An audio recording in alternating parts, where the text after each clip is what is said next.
What is up, Vanderhall family? I want to make a really quick video here because if you YouTube this, you have a 2022 Venice or possibly newer, and the only videos you found about an oil change on these are older models. One of the best ones is probably Texas Oatmeal's.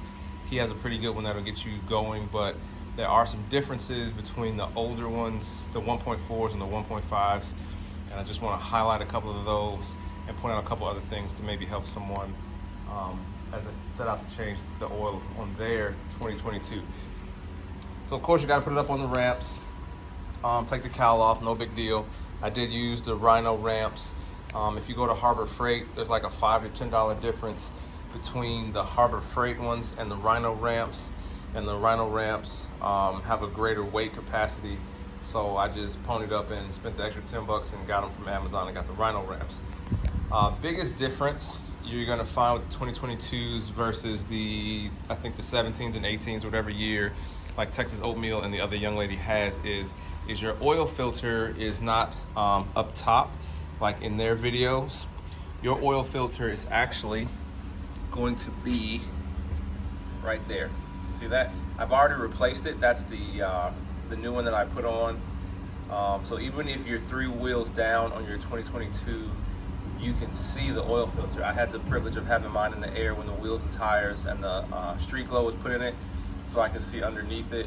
So I knew exactly where it was to start with, and I'll back out here so you guys can see again where I'm talking about. So this is the passenger side, and you can already kind of see the oil filter right there. Biggest issue I had today is the factory oil filter was put on with God's hand, and it was incredibly difficult to get off. Give me 1 second and I'll grab the box and show you guys what I replaced it with. Let me just put that there for a second. Bear with me, guys. I'll be right back. Grab 2 things.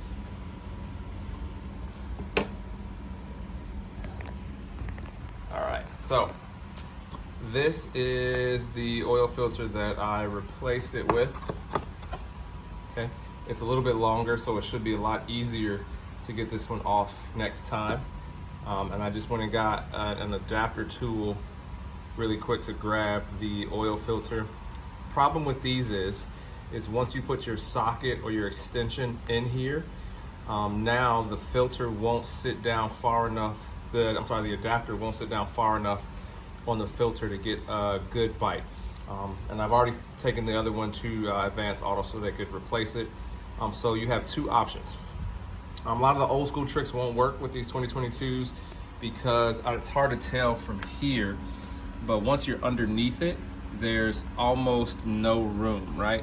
There is not enough room to do the old screwdriver through the filter. Let's see if we get it to focus. There we go.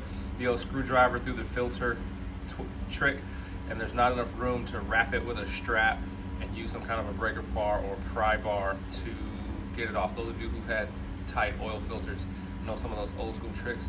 So your 2 options are either A, and this is what I did, I took my extension and I got actually a dryer sheet, and I folded the dryer sheet 2 or 3 times, and I placed it over the hole, and then I put the extension down in here.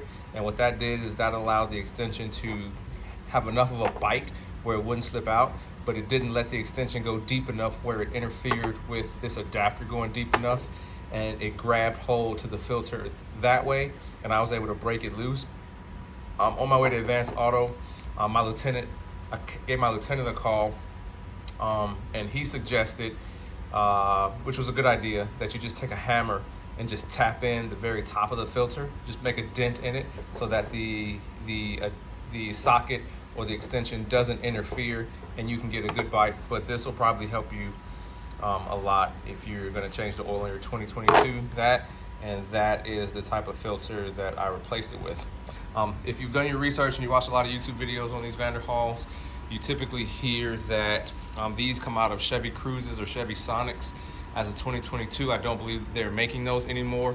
If you're going to use GM as a reference to what type of motor is in these.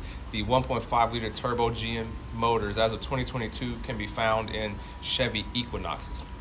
All right, so got the oil filter on, put some fresh oil in it, just looking around, making sure everything was okay. And as of right now, I have roughly 3,400 miles roughly on it. You guys see my coolant right there.